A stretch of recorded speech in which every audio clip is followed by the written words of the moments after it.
And then it was time to go to Anarchy in the Arena. And this was the closest I ever thought to this being like an early 90s WWF pay-per-view where they would just say, well, we've run out of time and the Paragon are, they can't agree on who's going to be the captain of the team. So the match is canceled. It's like they are going to put that Paragon.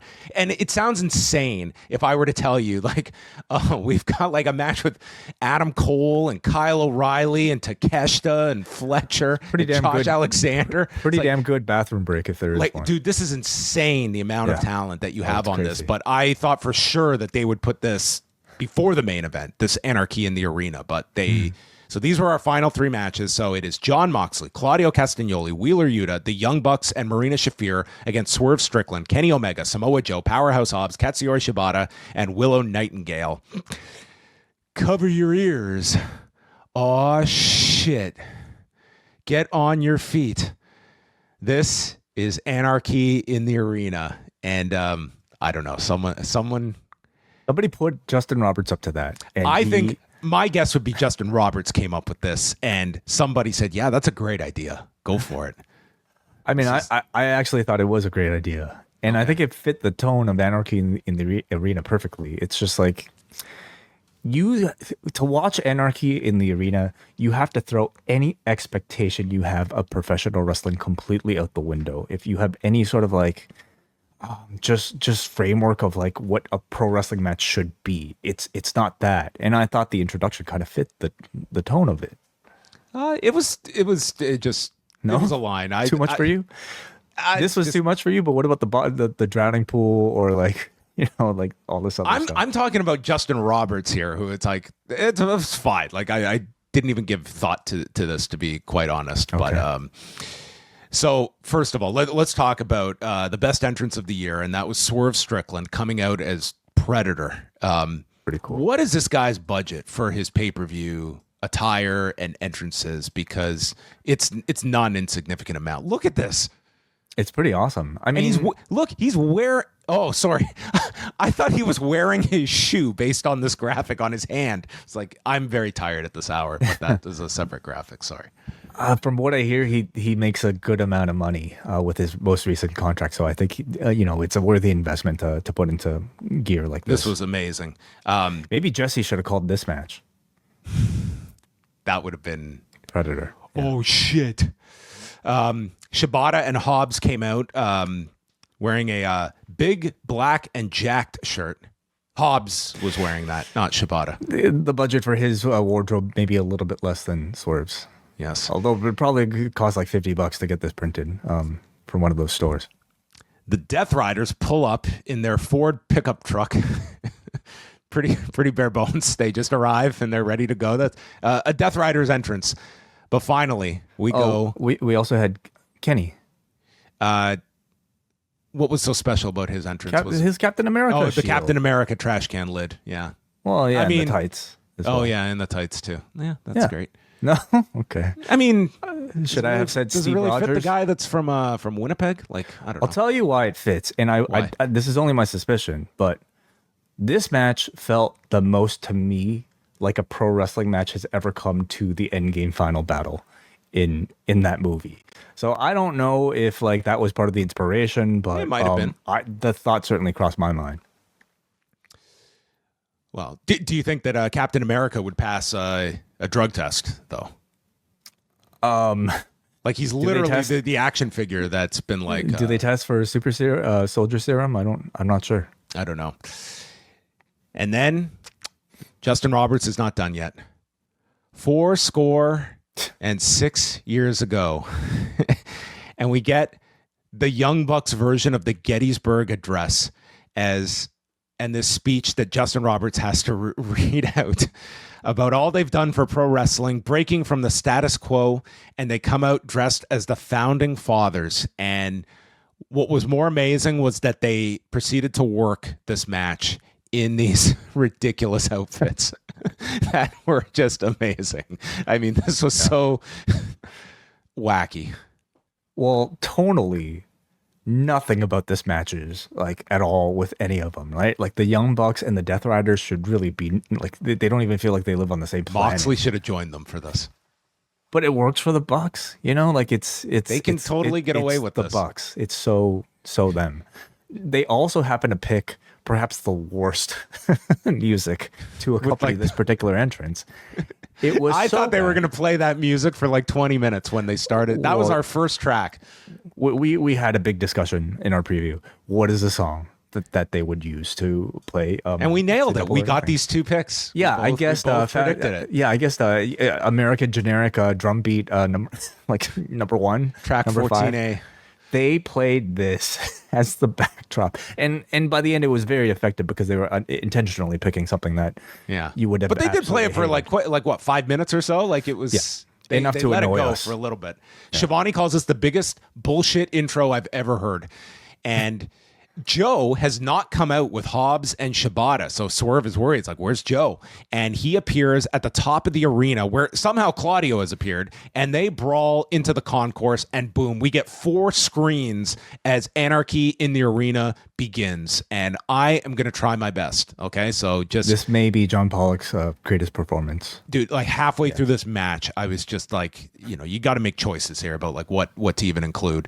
So we get, and this is totally forgotten, Willow got suplexed on top of the barricade. Yeah. And that looked like it sucked, and no one will remember this spot ever. But then the wartime music ends, and we get the Pointer Sisters, and It was Kenny Omega who was calling to the card cam for the music to stop. yes, And then that's when the Pointer Sisters played. I was so happy to hear this music. You And were they excited. played it for the right amount of time. I don't think you could have got a full go of this song, but it was a fun shift in the tone for it. Yes, it But was. then Kenny calls for some alternative rock music.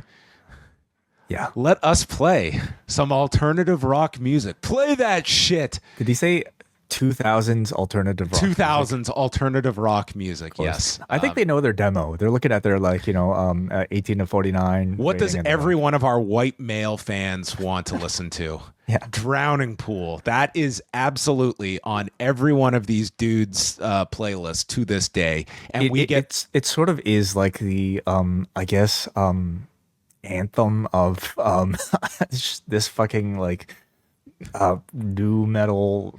we got era. Sum 41. We've got Drowning Pool. I mean, Yeah, but Johnny Pool is that song bodies is even more of a signature. Like WWE used it like 5 times or something like that throughout like the 2000s. I mean, it was for SummerSlam 2001, and then like they used it as like the ECW invasion theme. Like yes. I think they reclaimed it. I think for wrestling purposes, it will now be associated with this. but it's just sort of like a perfect. I'm so angry. Like Dude, they type can of go. song. Next year, we're getting Last Resort. Okay, I think they're going to go backwards. Yes, please. So, Oh, my God. Bodies starts playing, and The best. I won't The lie, best. I'm not. I loved it. It so worked for this, and it. as you're watching this, like this is almost turns into a music video. Like it's just nuts. The crowd's going nuts. They're fighting at like this crazy clip, and Shivani, Tony Schiavone, just says the greatest line. This is wonderful. And I don't know why that was just great. And This match was missing Jim Ross on the call. oh my God, could you have imagined? Moxley is so as Drowning Pool is just making your ears bleed. Moxley is literally making Hobbs' forehead with the fork, and he starts bleeding. Omega and Yuta are on the balcony, and Hobbs sends Yuta flying off the balcony. But then Omega, like this was perfectly timed just to this portion of the music, because when he hit this moonsault off the balcony, I thought this was the greatest cinematography that Tony Khan has ever presented. This was outstanding. So yeah, like in conjunction with these balcony dives, the song ends and loops. So it's almost like they triggered like the repeat button with these jumps off of the balcony. I also love that they didn't even bother to make a cross-faded edit of this like No, it song. just stopped, and then they hit track 1. Somebody again. pulled up Spotify and just hit the loop button, and that was all you were gonna get. And it worked. This was not like Imagine they just went through the whole album. I don't know if that would have worked. Can you name another Drowning Pool song?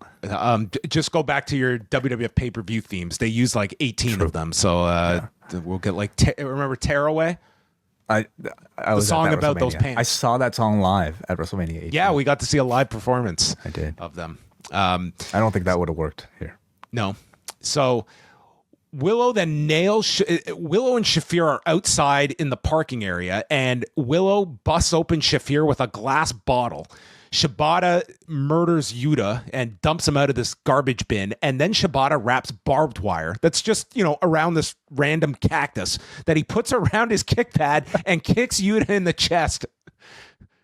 You know, in Arizona, there's anyone got some barbed wire for set design? Well, you never want somebody just touching your cacti, right? You need to add some extra barbs to deter your cactus thieves. Nick hits a destroyer onto Swerve by the entrance area, and then Swerve just no-sells the destroyer, hits him with the house call, and then leaps off the stage and is caught with a Claudio uppercut in midair. Then Claudio swings Swerve into a speaker, and this crowd just goes, ooh. He swung him into the speaker, which cut the music off. Oh, maybe that's what they were so upset by. Listen, I thought that was hilarious because it's playing on the assumption that this is the only speaker in the entire building. We're only hearing Johnny Pool from this one speaker in the entire arena. But the effect was awesome. And let's be honest, by that point, I was kind of getting... I enjoyed the bodies. We got 2 plays of it. By play number 5, I was ready to move on from Drowning Pool. Okay, they really exhausted this one. And it also... after we've heard the Pointer Sisters into Drowning Pool, the longer this Drowning Pool thing went, I feel like your anticipation went for what are they going to follow this with? Because you knew we're 12 minutes into this match. This is going to go a lot longer, but the answer was just no music for... They ended it at the right time. Yeah. It was probably the time to end the music. Maybe they could have gone, I don't know, what other mid-90s tracks were on Tony Khan's iPod that they could have. I don't know, fuck, dude! I'm waiting for break stuff to hit. That will they should save that. For, we have learned with this music selection, they can do Anarchy in the Arena into infinity and beyond. Oh yeah, they can. Shafir and Willow return, and not since Jeff Hardy have I been so grossed out by an ear than when Shafir, after using a frying pan, chains Willow's ear through the hole in her ear to the post. And this elicits a first time ever chant, "Please help Willow." And she was padlocked through her earlobe for 10 minutes. And this would have just... I would have rather taken Shibata's barbed wire kick to my chest than have to endure this. Oh my god! Well, yeah, I didn't even notice this closely. The padlock is through the ear, through the piercing. Yeah, that's pretty nuts. That's pretty nuts. And all of this was happening at the same time as Nick, the Bucks were doing their stomp slingshot powerbomb to Kenny from the floor through a table. Yes, I said that in one entire sentence. Yeah, they did the whole swan top. And dude, the height that Kenny got off that top rope and into the powerbomb on the table. Yeah, they're doing these simultaneously at the same time. They're just so they're bouncing, we're not doing split screen. So we're just bouncing back and forth. And we're trying to I'm trying to digest the visual of Willow having her earlobe, put through with this padlock. And I'm seeing one of the craziest slingshot powerbomb through a table spots on this entire show. Could you imagine doing all of these crazy spots and going all over the arena? And imagine if they only had the hard camera to shoot all of it. That would be nuts, right? What's the reference? Sorry. I have not started ECW. The night the line was crossed. Coming this Thursday. Oh, geez. ECW production in 1994, where they literally had one camera, the hard cam, to shoot all this stuff. And it's just the guy trying to follow everyone. Yeah. You're in for a treat. Oh, I just watched it this morning. All right. So Shafir just leaves Willow here. And dude, I'm not kidding. It's 10 minutes. She's just chained by her ear. There's a Meltzer driver to Shibata on the floor. Hobbs, and I will say this, there was a concerted effort to make Hobbs really stand out in this match. And dude, especially the Bucks, like the Bucks and Moxley, they made it like their number one priority was let's make Hobbs like the big monster in a match where, yeah, everyone could get lost. They put such a great emphasis on Hobbs and as well Willow towards the end too. Like Willow and Marina had like their moments here too as well, but I was very impressed with how they handled Hobbs, who just comes out of this feeling like just this ultimate badass as well, like totally of the level of a Samoa Joe that they have crafted these ops to be. I was very, very impressed with how they handled him. So we go to the entrance and Hobbs is placed on a table. Nick comes off the set with a swanton and Matt and Rick Knox just run towards Nick, and it looked like he came and just like he rotated so much that his head hit the floor. Yeah, and I was thinking this guy might be concussed. Like I rewound this and watched it. But he's right back up afterwards and just he seemed to just proceed. Like hopefully he didn't, but he came down and you could see Matt and Knox immediately just no one's checking on Hobbs. They're just going right to Nick. And he was like just holding his head from this landing that just seemed to just kind of ricochet into the floor. It was most concerning for me seeing Matt's reaction because in that moment you didn't see any character work. You saw the concern of a brother for his brother. Yes.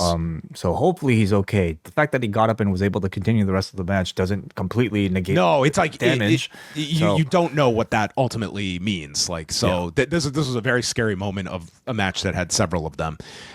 They attack Hobbs with chairs, then go for the EVP trigger when Swerve returns. I didn't know where this guy had gone, but he is brought back on a forklift, and they have a forklift operator with Prince Nana like directing traffic. And they raise up the forklift, and he hits the Swerve stomp off the forklift to both Young Bucks. You know, I think you need some sort of vehicle for these sort of matches. We got two of them in this one. Nana also has the key to unlock Willow's ear, so she is brought back into the match. Moxley and Shafir hit Hobbs with chairs to the back. He just turns around and no sells. Willow joins Hobbs as they take them out. And then it's Willow revealing under her overalls that she too has a big black and jacked shirt on. Then we get the staple gun spot as Nick uses a staple gun on Hobbs. And this was amazing. He's like on one knee and we just get the shot of Hobbs looking down and he smiles. And he's like, and they're on the commentary like, he's been shot. You think a staple's gonna bother him? And then he allows Nick to staple him in the forehead before swatting it away. Nick staples Nick and Moxley. Yuta does a Busaiku knee into a staple gun in midair, and then Claudio presses Swerve in the air. He too gets stapled before stapling Matt in the balls, as Tony remarks, "Oh Dana, I hope you're not watching this."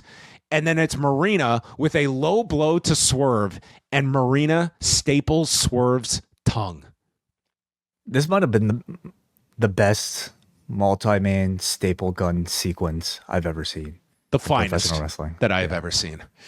And I don't even, I am obviously like kind of like joking, but like at the same time, they put in so much creativity into this staple gun being passed around, you know, like it felt like, well, first of all, I love the fact that like Swerve was the person to take the staple gun here, and like he played like his role was like he was the master of the staple gun. Like that's him grabbing Mjolnir, you know, like, and he just like he was able to outsmart anybody else who was able to use the staple gun. I love that. Like they put a lot of interesting thought into these like very brutal spots, you know. So Swerve's tongue is stapled, and he showed this off several times to make us all see that there was a staple right in the middle of the man's tongue. And so Marina gets into Omega's face and spits, and this leads to kind of our one, I would say, significant.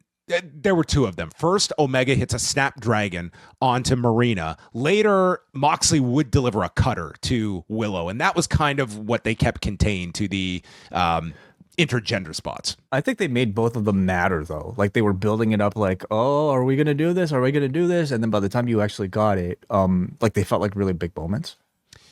There's a super kick party all around, including taking out Rick Knox and Prince Nana. And we should also mention that the Bucks also super kick Willow. Swerve then shoves Nick off the top through a table on the floor as Willow lifts up Matt and they deliver an indie taker with Swerve. And then a man in a hoodie makes his appearance, and it is Hook, who attacks Claudio with a golf club, but then just walks off, and he doesn't acknowledge Samoa Joe. Joe is confused, so it would appear that they have moved on without Hook, and Hook has very much noticed this. Hook, by the way, showing up in a I Killed Kenny hoodie with his hood up the same way. I guess he's always been compared to Kenny in a way, right? Like, he never talks. He's just sort of like the guy there. So maybe I guess he should mumble. That should be his promo style. I guess he's trying to tell us, like, in this group of 4 now within the Ops, he is the character who they thought was killed but has actually come back. Is that what we're trying to infer? I think so. Yes. Okay. So, yeah. Like, Hook didn't receive a great reaction here, and I think like we had discussed the possibility of Hook being the one to come back, and I almost feel like this audience was disappointed because we only wanted one person to make a surprise appearance in this match, and people wondered if they kind of played their card with this particular one.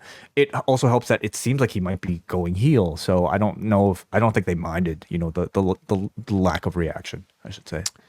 Yeah, like, it was kind of a small part of the match, but was not so pronounced that it was, a big thing in the match, but something that will obviously play into the Ops coming out of this. Joe hits the muscle buster and puts the coquina clutch onto Moxley. And you're thinking, like, this could be it. But Gabe Kidd now comes in with the briefcase, making the save. And it's Kidd laying out Omega with a pile driver, reuniting those two. And then Yuta puts the thumbtacks into Omega's mouth before the EVP trigger. Then there's a giant swing to Omega with the sit-out dropkick, and Moxley puts on the bulldog choke. They have nearly murdered Kenny. Maybe Hook should have left the hoodie for him. And Joe breaks it up, and this crowd, like, they cheered so loudly. And I don't know so much that it was like, oh, he saved Kenny here. It was, I feel from this audience, they just did not want this to end and just wanted this to keep going. Yeah. The Death Riders obviously now have the numbers advantage with Kidd out there, but then it's Joe dragging the others, and Mark Briscoe shows up looking like a corpse in dry blood from head to toe. This was like our Eddie Kingston tribute moment, because he was very reminiscent of Eddie's look. I guess probably minus the gas. Deliberate verbiage from you, because I think it's very clear that this would have been the Eddie spot in the match. It's what it felt like to me. If not this spot, then I think Joe's save would have been Eddie.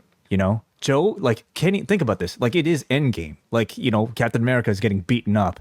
Like, it looks like it's over. Eddie Kingston on your left.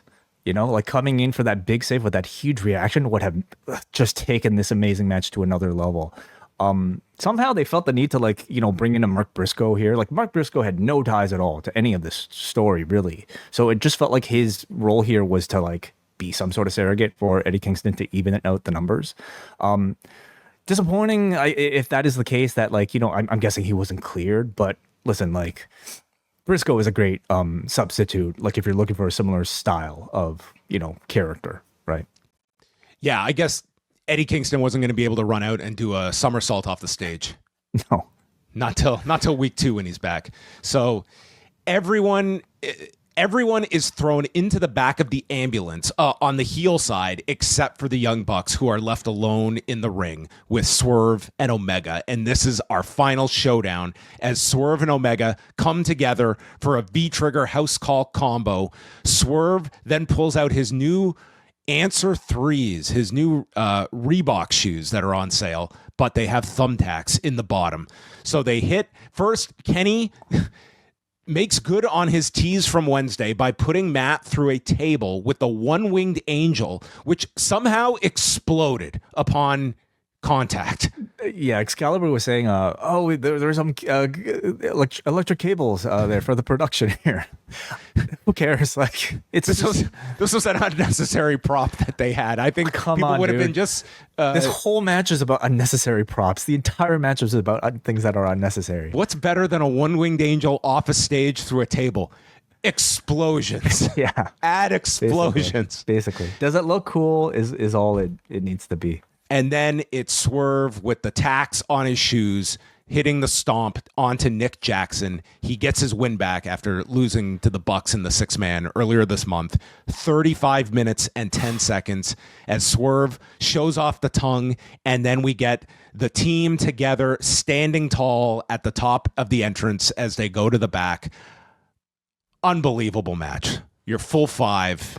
This was something to behold, and not for a second did this drag. Not for a second did I had no I knew that this match was probably lengthy, but I like did not feel any of this. I was so entertained for these 35 minutes and 10 seconds, and I just thought this was like a really like we were watching like a Hollywood like fight scene extended for this amount of time, done live in multiple locations, one take. Like I was just super impressed with all of this, and it was like everybody contributed in this like really I would say the only person that was maybe a bit of a background figure was Shibata in this whole thing. Like and even him, he got I think like, he has his limitations. You understand. and you know what? If I was gonna pick any, like I didn't want to see Shibata doing anything too nuts. He got the barbed wire spot. It was like it was a body that was in this match, but like it